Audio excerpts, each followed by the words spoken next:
Alright guys, straight away we have some awesome data coming from Crimea. This is the Kursk airfield and it seems like there is the huge smoke. There's the base of the Russian helicopters and some of the Russian attack airplanes. Well, Ukrainian SBU has already reported about the successful strike on this Russian military facility in occupied Crimea. Plus NASA satellites are reporting about some sort of the fire in the same location. Well, Russians are saying that it's just a grass which is burning, but we have the information about the losses of Mi-8, Mi-26, Mi-28 and one Panzer SAM in this airfield. We'll see if the details will be confirmed tomorrow. For now we have just official information, but it is coming from the very high officials of Ukraine. And also we have the confirmation smoke and fire was detected. I guess that's the territory of the airfield, so not just the grass is burning around, the grass might be burning because of the kabooms which were caused by Ukrainian drone strikes. And if you check the satellite images exactly at the points where fire was reported and registered by satellite images, there is some important stuff of this airfield. So probably here is the air defense system, was, and this is the apron. Fire was also reported there. So let me see here and over here, and later grass got fire because of the Ukrainian actions and start to burn. And on the other side we also have some of the important facility. Here probably just the grass or could be also air defense. We'll see tomorrow with more images coming. Meanwhile, Russia continued to strike Ukrainian civilians. There were multiple of the hits reported in Kyiv city and also Odessa. Those are two main points where Russian Shahed drones are being fired by Russia. And here German media say that Kyiv is under threat. Almost every night Russia reinforces its attacks. And here we have the current image. All of those arrows are at least one drone spotted, so they're flying all around Ukraine. Also in capital city of Kyiv, western side of Ukraine. It is crazy, guys. Every night those strikes. Putin's idea is to terrorize civilians with those drones. Meanwhile, Putin himself announced that he is ready to scale back military spendings. Kind of interesting. The original article is coming from the Telegraph. I think it is happening mostly because the Russian military is unable to produce the same number of tanks, BMPs, and other vehicles or other weaponry in the same way as before, because Russian economy, after all, it struggles under sanctions. But still, Russia has military men and also Kalashnikov. So for the Russian midwave tactics, they basically don't need more. And also Russia focuses now on drone technologies, which in a way could be cheaper. For example, it is now more effective to build many drones than to produce a single tank. So maybe in this case, they want to cut their budget, but produce more of the Shahed drones. We know that Russia was stopped in Sumy, at least for today. Yes, we have the information and confirmation that Ukraine is counterattacking there. Russia still tries to get the ground, but that operation absolutely failed for them. So maybe they're gonna focus mostly on drones, infantry and gliding bombs, the things which are working for the Russian army. And since they are not able to break through Ukrainian defense and go open fields out there deep into Ukrainian territory, the Russian tactics with tanks and motorized midwaves totally failed. But they may gain small territories just with infantry. That's what they tried to do in Sumy, also failed with it, but they took many of the villages, roughly 10. And the same tactics they used in the eastern side of Ukraine. As I told you before, my friends, Russia has very huge problems with their economy, so this war machine, yeah, Putin may still maintain it with army men, but not with producing lots of the tanks and artillery and other stuff. The stockpiles are being exhausted, and I would even say that it's the perfect time to push Russia even harder, to apply more sanctions, but United States of America are not willing to do it. What is that? You can see it here. It's unnatural to have this kind of the curve here. So for sure those boots are like this and the leg goes somewhere here. Yeah, you see this curve here, and those are not the winter boots. Here's what I mean. So the leg is something like that. This is a very huge high heel over there. So it's roughly like that. Yeah, Putin is really short. He has Napoleon complex. He tries to handle it somehow, but definitely he's just a sick person, and in general it has nothing to do with his height. There are many of the good people who are not that tall, but for Putin, in his case, it plays a great role actually in his psycho mindset. I think we also shouldn't trust Putin's words. He may even increase military spendings if he would like to do it. He has the solar power out there in Russia. He may even finish the war and restart it once again if he wants to. So maybe it's like a PR step from Russia, because Europe announced its increasement of the defense spending to be better prepared for the Russian threat. So yeah, Putin may say any sort of the bullshit, but Europe should be prepared for any sort of the scenario. My friends, by the way, if you want to support the job that I do here every day on my channel, you are very welcome to my Patreon. I'll put the link for my Patreon page right in the video description below. Thank you so much for your kind support. If you don't have this opportunity, just press your like to this video and subscribe for the channel, because that is how you boost this video in YouTube algorithms. Thank you so much for that. Alright, for the first time Russia used the Grom-1 missiles against Ukrainian targets. Well, actually the Grom-1 is the combination of the gliding bomb and the cruise missile. So basically it's the gliding bomb which has the jet engine. It may fly further away from the airplane after a jet engine just cuts off, and it flies as a bomb glides down kind of precisely. Russia now works on improving the precision of their weaponry. Well, I would say that it's easier to shut down this missile because it has the thermal trace, so the air defense systems, they see those missiles. Unlike with the gliding bomb which just glides, it's very hard to intercept it. But if it has a jet engine, thermal trace, it's way easier, and one of those tools, Grom-1 missile or gliding bomb, was shut down by Ukrainian air defense today. One more confirmation that those could be shut down. Russia uses those just to make the operation of their aviation more safer, because airplanes may fire those missiles bombs from the very far distance, not just 70 kilometers close to target, but more than 100 kilometers. The Grom-1 bomb missile looks like this, so this part is mainly the engine or rocket engine, could be a jet engine, and this part is the aviation bomb with wings. The Ukrainian Defense Minister Umerov says that Ukraine will reinforce the strikes on Russian territory very soon. Well, we'll see. For now, there are many of the strikes reported, but still not as much as Russia hits Ukraine every night. I showed you already the scheme with lots of the drones registered.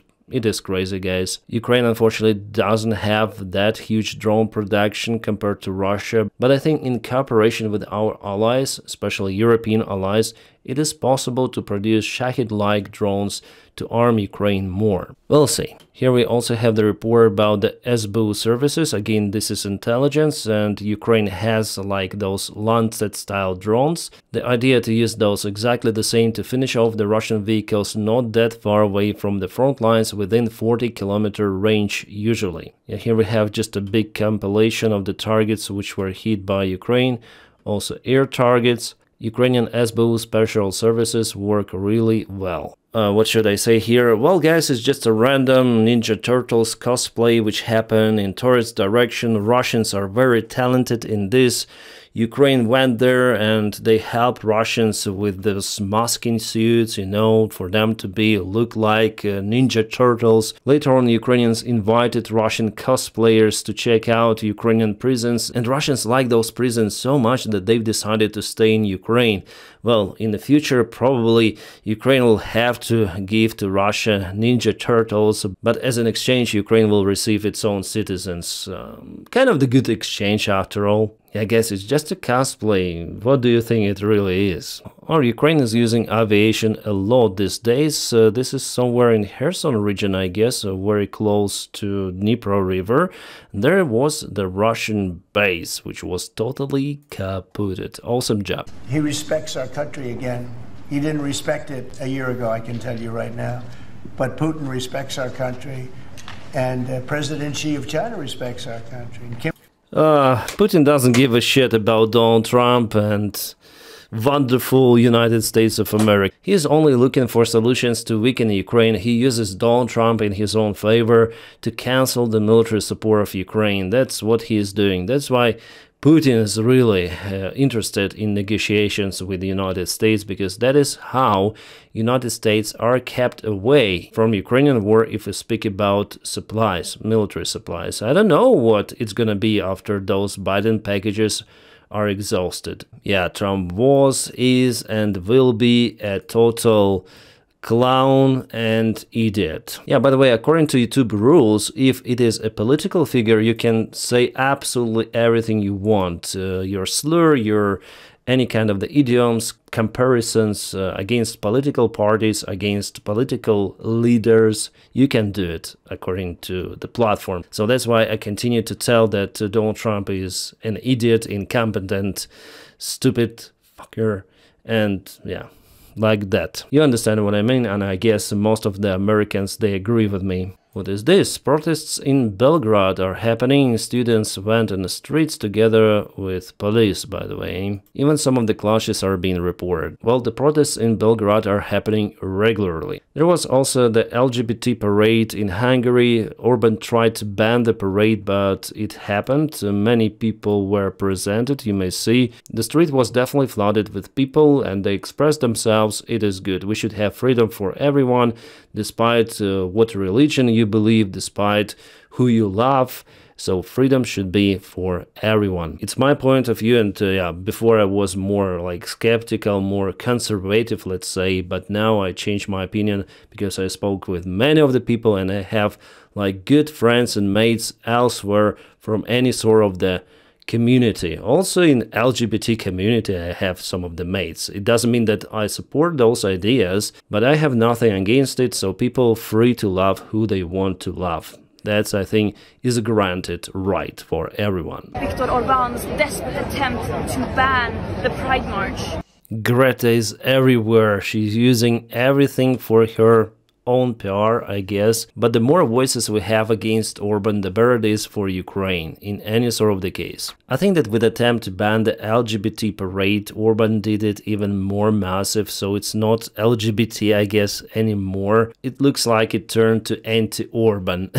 Yeah, after all, it's filmed today, guys. Many people there in Budapest on this meeting. Alright, now Donny is facing a huge problem with all of his decrees which he signed, because most of those were blocked on the way in the local federal courts. There are dozens of the conclusions of the federal courts which are blocking the most Donald Trump's initiatives. But the White House lawyers are doing everything possible to bypass those court decisions and to push crazy initiatives which were signed by Donald Trump. Well, even in a Fox poll, it's about the big beautiful bill. Oppose 59%, favor 38%. That's why even Republicans do not support that bill, and I guess other United States president's initiatives. Okay, so Fico is not okay with President Zelensky personally. He says that Zelensky hates Fico, and probably he's correct. That's why Fico is not going to visit Ukraine anytime soon. But at the same time, Fico said that he supports the Ukrainian initiative to join European Union. Fico says that Slovakia will gain more than lose in case Ukraine is the member of the European Union family. Well, at least we have support over there. It is kind of strange to hear those words from Fico, and you guys asked me about Slovaks' opinion on Ukrainian EU membership. Well, here we have it, like they're not against, which means that only Orban is blocking everything of that. Well, hopefully with the new elections coming in Hungary the next year, everything will change there in the country, because Hungarians deserve way better government. Hungary behaves now like the oblast of Russia out there in the European Union. Yeah, Orban is no-go for the free world. Fico, sometimes he is crazy, but I'm really happy that despite being pro-Russian, he supports the European Union initiatives of Ukraine. Maybe it's just a big part of the political game which they play now between Orban and Fico, who knows. But I really like that he openly said that Ukraine is good to go to EU, and they vote for it in every of the meeting, every sort of the summit. They support the Ukrainian initiatives. The bad thing that Fico did, he blocked the sanction package of the European Union applied on Russia. the 18th package, which was also blocked by Hungary. Guess you probably might remember that some of the media, including CNN, report about the new deal between United States and Iran, where Donald Trump promised 30 billion funds to rebuild Iranian nuclear program. Civilian nuclear program. Well, Donald Trump called it a fake news. He says that he never heard of this ridiculous idea, it's just another hoax put out by fake news. Maybe it's like that, maybe not, we'll never know, because negotiations between Iran and America were conducted not between Donald Trump and Khamenei, but between some of the representatives of Iran and Davydov. Now I would say that Davydov could promise those $30 billion, even before the strike of the USA. My friends, Балаклаву, please. Вот наши друзья тоже едем. What is this? What is this? Especially this. I think I saw this emblem before. It's like Russian Ruzzian battalion, which is neo-Nazi battalion. They have this, I don't remember how you call this one, this symbol, Kalavrat, maybe in Russian. So this guy is wearing this kind of emblem, which is the Nazi symbol. Kani, is that you? Из Индонезии. Oh, he came from Indonesia. Student, Russian student. Russian student, not a Russian one, but Indonesian student who came from Indonesia to Russia for studying, was taken to the Russian army. Maybe he wanted to sign some sort of the contract to earn more funds, but he found himself maybe even on the front lines. It's hard to judge for now, maybe he's on a training somewhere, but it is crazy. What kind of the battalion took him? I come here because Russia is a very nice country, and then I hope this war Russia will win. Yeah. Russian win. Yeah, Я Russia тоже win. понял, Yeah. красавчик. Да. I hope that Russia will win. So he is not sure. The cameraman has more enthusiasm, well, maybe because cameraman never dies, unlike this guy who is kind of the, I wouldn't say he's optimistic. Нету. And this is the skull emblem. What is this? SS? New Russian SS? Russia is the circus, guys. Oh, Russia came out with some interesting excuse or reason to escalate against Estonia. Peskov says that Estonia is willing to get F-35s, which may carry some of the nuke. So in this case, Estonia will pose the imminent danger to Russia. That is why Russia could respond to that threat. Well, Russia said the same stuff towards F-16s, which are now based in Ukraine. Yeah, for now they're just bluffing, but after all, you never know with Russia. So this year, probably there will not be any sort of the escalation against Estonia. However, in the future, there could be such a scenario. Right guys, I'm gonna keep you updated, and now please don't forget to press your huge like to this video. By doing so, you help me a lot, and don't forget to subscribe for the channel as well. I wish you all a peaceful sky wherever you are, and have a great time.